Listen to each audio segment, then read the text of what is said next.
Pregnancy and the COVID vaccine. It's a topic local doctors say they are talking a lot about. In today's Once for Wellness, Brooke Katz spoke with an expert about what you need to know about the two.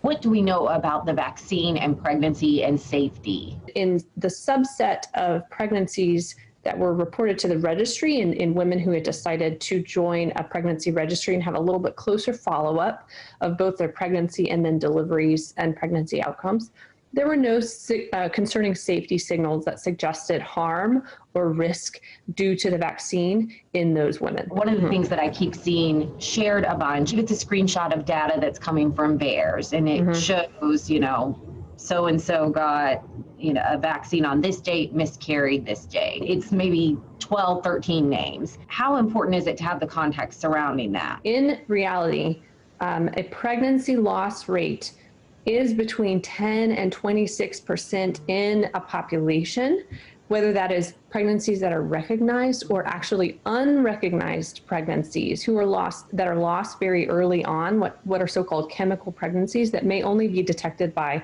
hormone levels or things like that. So the early pregnancy loss rate is between 10 and 26%, and they were no higher than that in the vaccinated group.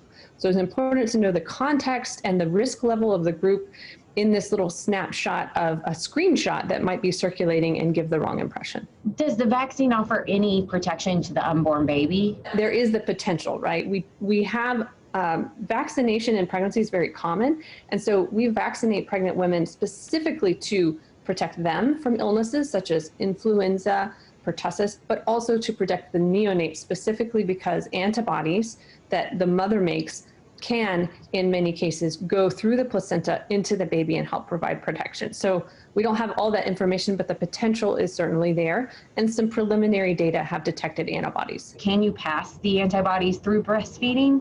Yes, absolutely. That's what breast milk contains, especially the early breast milk is chock full of antibodies that are very helpful to protect the neonate from respiratory and diarrheal infections that may include COVID. And there's some early data that demonstrate antibodies may be present from vaccination in breast milk. We're waiting on a little bit more confirmation of that. Is there any danger in getting the vaccine and it harming your chances of having a baby down the line? There's no evidence that they cause problems with infertility. One of the things circulating on social media was a myth that the vaccine created an immune response to target a protein called syncytin 1 that might be similar to the proteins in the placenta. That is not based in science. And the American Society for Reproductive Medicine, which is the society of reproductive endocrinologists, physicians who help couples get pregnant, say that is not based in fact. There is no evidence that these vaccines contribute to infertility. In fact, get vaccinated.